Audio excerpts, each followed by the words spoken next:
Our people only teach their kids to become income earners. Wealthy people teach their kids that time is not equal to money. The wealthy that actually care about their kids teach them not to be entitled. They actually let them know they're going to have to earn their own money the hard way. The way to teach it from very early on, create an economy within the house. So tie, like if they want something, or even if we want to give them something that we think is good for them, we should tie with some chores. And then you're going to make, let's say, 10 dirham. Yeah. And out of that 10 dirham, we create like 3 buckets, Sheikh. One is giving, one is saving, and one is spending. You know? So all these things, discipline, we need to teach early on so that they're not entitled. But I think there's one thing that we'll end on, which I think is very important, that most people do not teach their children this at all. But Alhamdulillah, wassalatu wassalamu ala rasulillah, amma ba'd, assalamu alaikum wa rahmatullahi wa barakatuh. Guys, welcome back to another episode of the Muslim Money Show. So in today's discussion, we're going to be talking about how the wealthy raise their children and how they build a healthy relationship between their children and wealth.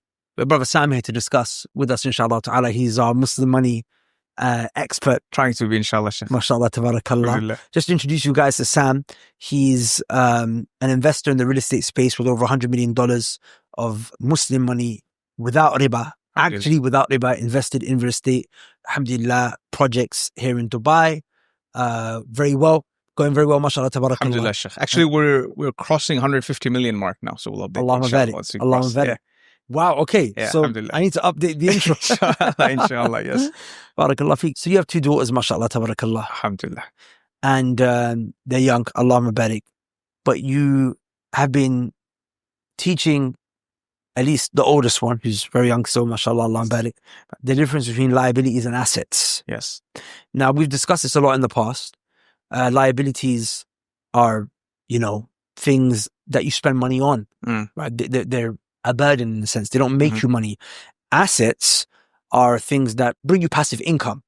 And this is something that a lot of middle class, working class parents don't teach their children. Why is it important to know this? Very important, Sheikh. And the reason a lot of middle class parents don't teach it, because they themselves don't know it. Or the kids grow up watching their parents as a symbol of success, symbol of status, buying liabilities with active income. For example, for us growing up, most middle class families, buying a nice car. When my father bought the first nice car for the family, it was very late, but alhamdulillah, when we had it, we were all happy. It's like we made it. We bought a private car for ourselves, Sheikh. But what the wealthy teach instead is, yes, you buy the car, but how do you buy the car? It's important. Car is a necessity, but it's something that depreciates in value. If you buy a car for $20,000 US, let's say a Toyota Camry, it's not going to be $20,000 forever, number one. Number two, it's not going to give you any income monthly. Actually, you're going to spend money on it, maintaining it. There's so many things that goes into it. So the way you buy it is you buy an asset first that gives you cash flow income. And with that cash flow income, you buy liabilities, which is necessary liabilities, like cars or the house you live in. If you can afford it, you buy it, but understand it's a liability. It's a necessary liability sometimes. But first, you buy assets. So what is an asset? We have to teach our kids asset is something that gives you income while you're sleeping. This is simple definition, and we're talking to kids, right? So not for adults. For kids, when you're sleeping, does that thing make you money? When you're not doing anything with it? If the answer is yes, that's an asset for you. There's many types of asset. It could be digital asset. It could be a book they wrote. It could be royalties. It could be patent. It could be real estate. So many things, Sheikh, right? But anything that gives you money while it could be a digital product that our kids create. It could be a tutorial video they created on how to read Quran effectively, right, Sheikh? But that's for kids. Let's say they build that product, they sell it. There's a recurring income. That's an asset. How much of people's middle class, we're talking about here, wealth do you think is tied up in assets? I would say, Sheikh, less than 50%. I don't know. That's an interesting question. But when I think about it, most people that come from middle class background, they don't have many assets at all. No. In fact, even houses, buying property, which they think is an asset. Yeah, primary house where they live in is not an asset. Yeah. It's a liability, right?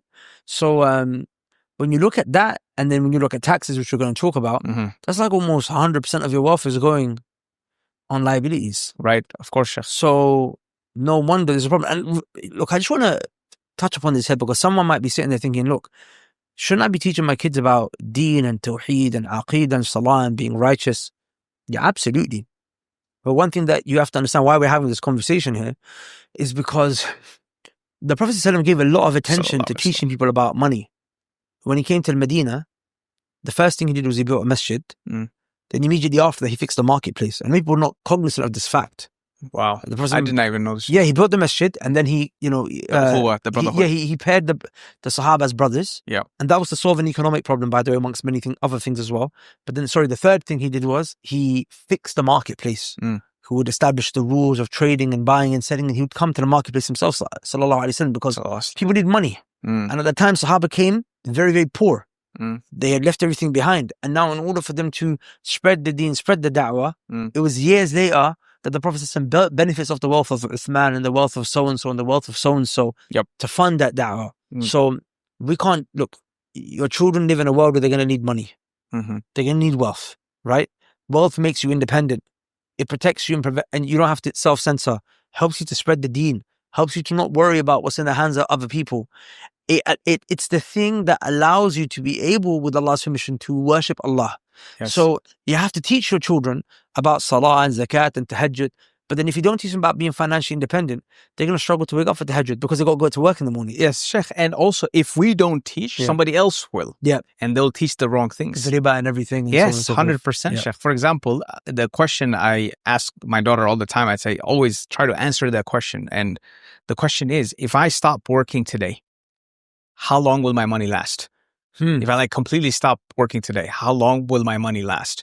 And if the answer is it's going to last less than a month, well, you're part of the 76% of U.S. population. Oh, wow. 76% of U.S. population, they'll only last a month if they stop working today. Okay? So you see, Sheikh, exactly the point you're mentioning, then you're so stressed out because you don't even know how to survive the following month. Then how are you going to focus on the things that are priorities? And another thing, kids grow up watching or they only hear about money when parents are fighting in middle-class families. That's the only time they hear a discussion about money. Either something is happening, parents are just fighting about money. Oh, why did you spend too much? Or we need to do this. Why aren't you earning more? There's issue with money, can't pay the bill. Or the school is so high. That's when they hear it. So automatically us growing up, the impression of money is evil, man. It just creates fights and fitna and trouble. So nobody's talking to them the right thing about money. Then when they go to school, go to college, they learn all this weird stuff about money. And so if we're not the ones teaching them, they're going to learn the wrong things. Just, for example, my family's in the holidays in the US right now, Sheikh, right? So my daughter called me, very excitedly, and alhamdulillah, Allah Mabarak, she's 6. She FaceTimed me. She was she bought a book. And she's saying the same book I saw in Target for $35. Oh, wow. But I went to the dollar store because I knew it's going to be cheaper. So I bought it for $5. Then I asked her, so what are you going to do with that $30 saving that you had? So we have buckets. So she was telling me what bucket she's going to put it in. And that's, I think, the next thing we can discuss, Sheikh. We have to know, we have to teach our kids with the money that we make, how do you spend it? It's very important. Otherwise, with lifestyle inflation, we're going to be always we're making so much money. I was having a discussion with a brother yesterday. We talked about him a little bit, Sheikh. He was saying that I make so much money. Allah Mabarak, Sheikh. His active income is 7-figure plus. Some years he touches 8-figure for the last 4 or 5 years. Allah Mabarak, the brother has 7, 8 supercars. Yeah. And he's like, bro, but it's always I'm in need of more money. And the reason being, most of my income, Allah Mabarak, the brother's repenting and coming out of the path, it's from riba. Because the industry he's in, it's a riba-based industry. So the only thing I was left with, the scholars told me, is that's the problem, man. Because you're making too much money. But he said, Wallahi, Sam, every end of the month, I'm this huge bill comes that I did not anticipate. This happens, this breaks, that happens. So the problem is, Sheikh, we don't teach the right thing, right way of making money, right way of spending money. Then they might have these careers, but there's no barakah. Do you guys want to hear something depressing? I've been searching for a halal investment opportunity with high returns for over 15 years. And other than Bitcoin, regretfully, I never found anything solid. The opportunities I found always had one of 3 issues. It was either haram disguised as halal, or it was super risky and volatile, or it had painfully low returns. I'm talking the type where they mention you make your first million when you're 50. But that all changed when I interviewed the most impressive real estate investor I've ever met, Brother Sam Amin. I interviewed him on my podcast, Righteous and Rich. And he blew my mind away with a halal real estate investment opportunity where he's helping his investors get 50% returns in 2 years. Allahumma barik. In fact, some of the most well-known students of knowledge and well-respected businessmen have invested with him and made hundreds of thousands and even millions. Allahumma barik. And get this, it's actually halal. There are no dodgy fatwas. There's no tricks. It's 100% halal. But there is a catch. There's always a catch. The catch is you have to have at least $100,000 liquid ready to invest within the next 30 days to qualify for his current development project in Dubai, where it's projected that he's going to be giving 50% returns to his investors over a 2-year period, inshallah. So if you're interested and you'd like to book a call with this team, you can do so at the link below. But just a heads up, if you don't have the $100,000 ready to deploy in 30 days, they won't take that call. With that said, let's get into the podcast. SubhanAllah, I just read something this morning. Amin Ibn Mansur radiallahu anhu was the richest Sahabi. The richest. Yes, he was a billionaire by today's standard. By today's standard. They did the math. They asked him, how did you become rich? Mm. And he said, Raditu bil qalil. He said, I was pleased with very little. You know, people don't understand this concept of rida. Being pleased is an action of the heart. And you say, Raditu billahi rabba wa bil Islami dina. I was just thinking about dhikr, yes. If you're pleased with Allah, yeah. if you're pleased with what Allah has given you. We know if you were pleased with it, Allah said, لَإِن شَكَرْتُمْ لَأَزِيدَنَّكُمْ, I will give you more. It brings you barakah. Yeah. It brings you barakah. So people, this concept of barakah is very powerful. If you're pleased with little Allah gives you, then imagine the greater amounts. But what happens is with people that start indulging, they find that they're always looking at what they don't have. Right? They're always looking at that guy's got a car, that guy's got this house. Yeah. And they just buy and buy and buy and buy and buy.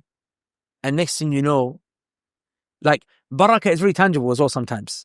Yeah. There's obviously an element to it that's intangible. Of course. But there's an element that's very tangible. Of course, you can see it. You can feel see it when you're looking at these things. Yep. Panels. I was just thinking about when you mentioned that brother, that, you know, maybe, and not necessarily him specifically, but in general. Yeah, like you could be making 7-8 figures, but then to be left out, felt like you've got nothing. That's crazy. Yes. But then Amin Ibn Mansur is a billionaire. Yeah. He said, I was pleased with little. Allah. So if you're pleased with little, that means you're going to be pleased with? A lot. With a lot. Allahumma barik. And something we have to teach our children. Of course, 100%. And that is basically teaching how actually money works. Yeah. Because a lot of us don't even know how do we know this camera is worth $2,000 or however much? I don't know, Brother Hersey, how much he invested. Everybody comments, by the way, great camera. But how do we know who fixes the price? Yeah. How does the money work, Sheikh? Yeah. How do I know this is the price, but this is not the value? Or how do I know this is worth more? How does the money supply work? Who prints money? Because once you put all these things into context, Sheikh, you automatically build a discipline. Because there's like, man, this is fake. Yeah. This is fake. Because every $1 I leave in the bank, they're loaning out $9 more. Yeah, yeah. And with that $9 more, I can go out on a shopping spree. So what is it? There's no real value in it. Yeah, yeah. You know? So if we don't teach how money actually works in the system, how economy works, how economy contracts, expands and contracts, then kids won't have, and they'll learn the wrong thing. So let's bring this on to the next point, right? One of the things that you've mentioned here is that wealthy people, they teach their children about tax laws, how to structure things in an efficient way through trust funds. They teach them about these rich people loopholes, right? These economic loopholes. We hear about like Apple doesn't like pay any or hardly any tax, and so company doesn't pay any tax. I always wondered how. And I've gone to accountants before. And I'm like, bro, how is it done? And they don't even know either. Right. And recently we met with Brother Muhsin, anti-tax man. We've got a podcast with him coming out on this channel. Inshallah, he's a great brother, mashallah. Yeah, and he broke it down to me because he used to work for HMRC as a like anti-fraud officer or something like that. And he was in the top like tier Yep. Of it was highly sought after. Yeah. Yeah, 100%. So he was involved in tax setup from McDonald's, where they were only paying 1% tax. Crazy, right? When Yes, the average middle class guy is ended up paying 60% of his wealth is going to tax. When you look at PAYE tax, like income tax and residential tax, all this tax, bro, like 60% is going to the tax man. right. So he was there saying, how are these guys paying 1%? Yeah. And everyone else pays so much more. And he basically explained to me that, look, there's accountants whose job is to translate your statements into a language that HMRC or the IRS yes. can understand. Yep. They're not there to help you become tax efficient. That's tax advisors. Yep. Tax consultants. That's tax strategists. Yeah. Yeah, that's tax strategists. It's a complete different thing. Completely different. I said, Akhi, I'm 35 and that's the first time I ever heard that. Yeah, that's a brilliantly put, Sheikh. That's a brilliantly put. Yeah, the first time I ever heard that. But these guys have taught their kids from early. 100%, Sheikh. For example, it's crazy on this, building on this, Warren Buffett's effective tax rate, income tax rate, Warren Buffett's effective income tax rate is 16%. Okay. The manager that works for him, she pays 37% tax. What? And he only pays 16%. Because you understand how crazy the system is? Yeah. Because all his income is tied to assets with equity. So when it's tied to assets and equity, when the equity value goes up and there's a liquidation event where you sell that equity, right? It's called capital gains. You made some capital gains. The tax on capital gains is somewhere between 15-20% in America. Okay, so his effective was 16%. Versus the employee that's working, she is making active income. So she is paying 35% federal tax, plus I think 14% payroll tax, plus Social Security. So she's paying more than 50% in taxes because the form of money she's receiving. So it's very important we explain to our kids, not all form of income is the same when it comes to taxes. Your active income, any country in the world, it's not only US, any country in the world, you're going to be taxed at a higher rate.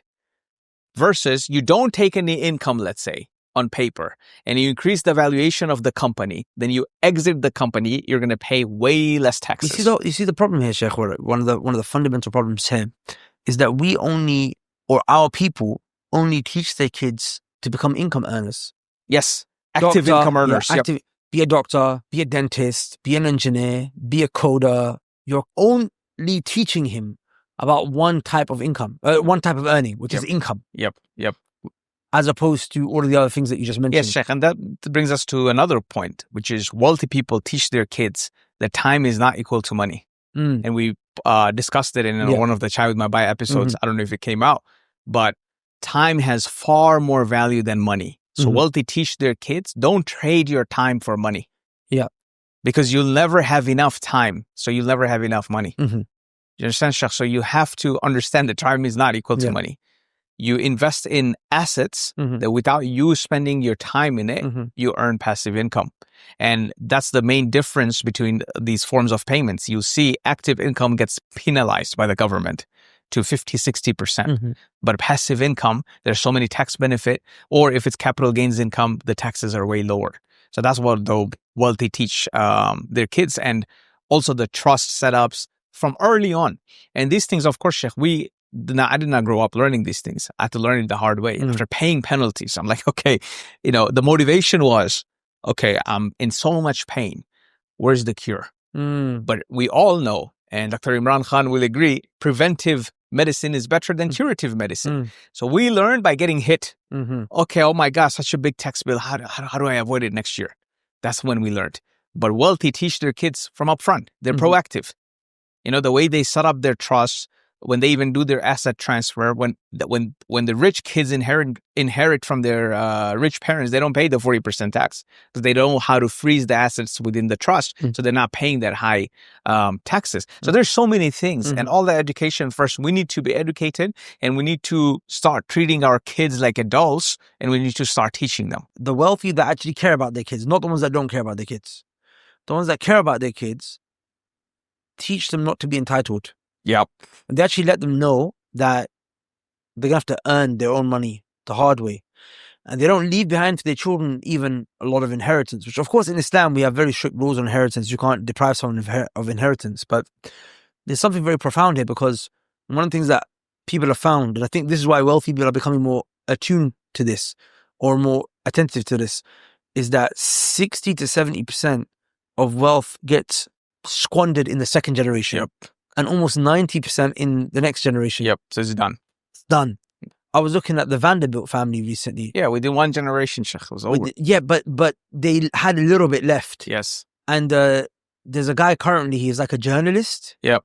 What's his name? He's from the family, basically. He's from the family. And he was the first guy that actually had to start from scratch. Wow. In the whole family. Wow. And he's made his millions from scratch. Wow. But point being is that the bulk of the money was gone, as you mentioned, by the second generation. But a little bit, like millions remained, and he's the last guy. Right. So, subhanAllah, very interesting. And there's a story, Umar ibn Abdul Aziz, the great Khalifa, he said to his children, I'm not going to leave you behind with money so that you will disobey Allah. Wow. As in, I'm not going to leave you with my wealth to disobey Allah with. Yep. Of course, he didn't prevent them from inheritance. He had given up all his wealth before he even by the time he became a Khalifa, he had nothing left. Wow. But his point was that my children are not going to inherit from me. But he taught his kids how to make money. Yeah. Which is why they became well off in the next generation. Whereas in contrast, if you look at another king before him, Sulaiman ibn Abdul Malik, he left his children with wealth. But the generation of those same children were begging in the streets. Yes. They lost everything. They lost everything. In one generation, right? Yeah, exactly. So the wealthy, what they're doing is that they seem to be educating their children, and this is what I seek to do, and you're obviously doing it as well, how to acquire that money. Because that knowledge, you can place a man wherever he is and he'll make it again. Of course, Sheikh. Of course. You've got to teach them they're not entitled. Being a Muslim entrepreneur who's committed to making hundreds and millions of dollars through his business without compromising his deen, I can tell you this is a very lonely journey. But over the last year, I've realized that I'm not alone. In fact, some of the most sophisticated entrepreneurs are Muslims who fear Allah, and they watch this show. They attend our retreats, and they use their wealth for good. The issue is that they're all scattered. They're all alone. But inshallah, that changes once and for all on September the 6th. Because we're going to be launching our exclusive and powerful circle of Muslims making millions, inshallah ta'ala. If you make millions as an entrepreneur or have at least $10 million in assets through investments, then you qualify to join our waiting list at the link below. P.S. I just want to mention, money isn't the only qualifying factor, but it definitely is the first. So you can register your interest at the link below, inshallah ta'ala, and join the waiting list. With that said, let's get back into the discussion. Yes, absolutely, Sheikh. And the way to teach it from very early on is to tie their rewards, create an economy within the house. So tie, if they want something, or even if we want to give them something that we think is good for them, we should tie with some chores. For daughters, like chores in the house. Help your mom do this, help clean up this room, do this, do that. Come up with chores and create a reward system. Come up with chores of reading book, finish 10 pages, right? And then you're going to make, let's say, 10 dirham. Yeah. And out of that 10 dirham, we create 3 buckets, Sheikh. One is giving, one is saving, and one is spending. So they have to put certain percentage. For now, I'm keeping it simple, 2, 2, and 6.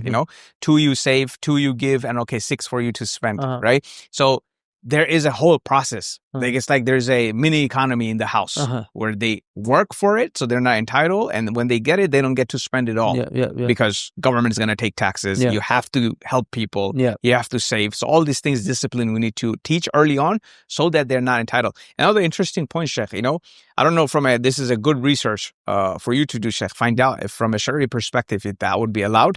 What a lot of the wealthy do now, in their trust, when they inheritance money, let's say we do the Islamic way of inheritance, but they put conditions, right? So let's say, inshallah, someone has a 9-figure company.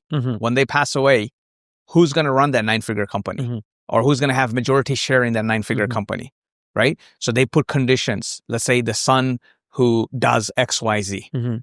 You know, and that XYZ could be whatever, who does, has a degree in finance and also goes to University of Medina and is an MMA fighter. I don't know. Sheikh, you put in conditions so that you know it's going to the right guy after you, so that he's not squandering it. He's actually managing it for the rest of the family. If you're living still your daughter's wives and other parents, you know, he's actually looking out for them. So are you referring to here his trust? Yeah, so in the trust, estate, they put conditions. Like, you will get this 30%, but... Oh, the extra 30% you mean?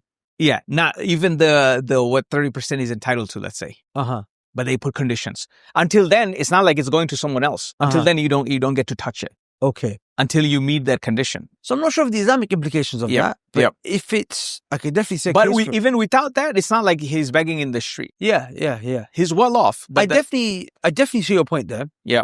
I definitely see your point there, 100%. Research needs to be done. Yeah. But point being is, you need to think of creative mechanisms. Yes. To be able to get them to earn. Yep, exactly. That's the whole goal for it. Yeah, to not feel entitled. Yep.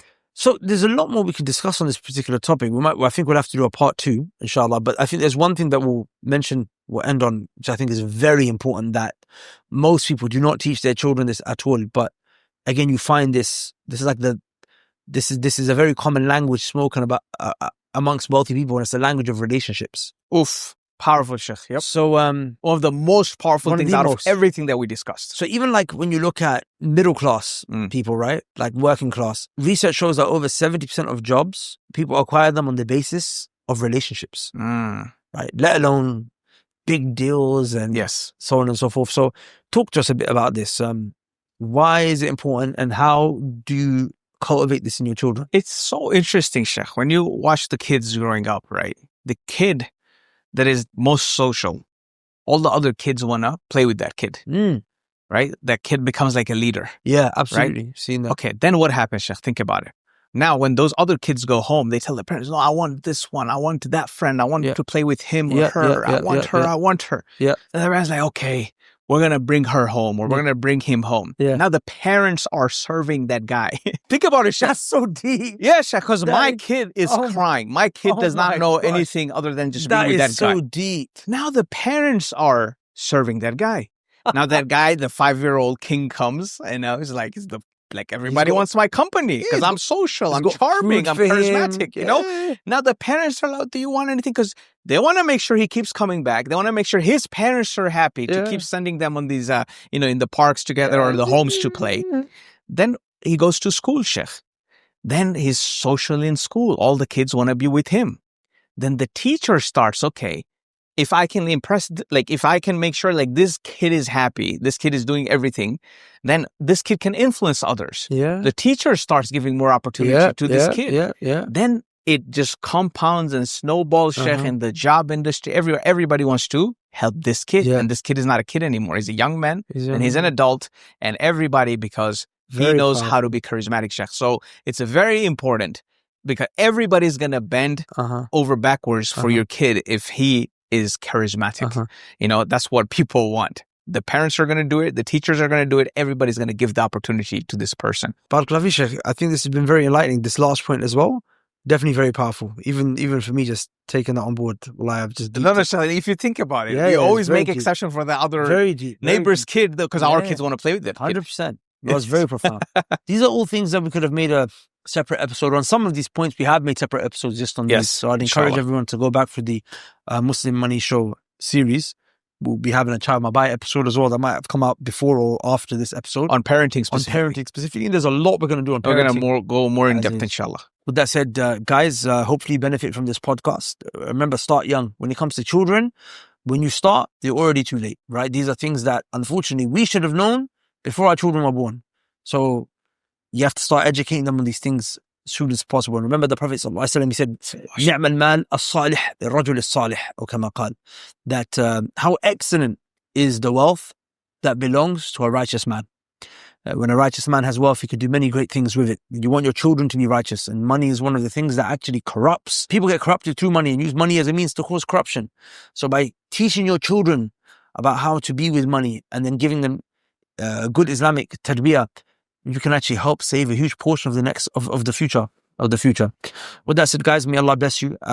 For those of you that are interested in learning more about Brother Sam's investment projects and his portfolio, and you might want to get involved and contribute towards this fund, they offer 50%, up to 50% returns in 2 years with the permission of Allah Azza wa Jal, His tawfiq. If you want more information, you can speak to one of his team members by booking a call at the link below and learning more about the project here in Dubai. It seems very promising, and so far, Allah barik, our brother has 100% track record. Say Allah barik. And with that said, God love you and leave you. Subhanak Allahumma bihamdik. Ashhadu an la ilaha illa ant. Astaghfiruka wa atubu ilayk. Assalamu alaikum wa rahmatullahi wa barakatuh.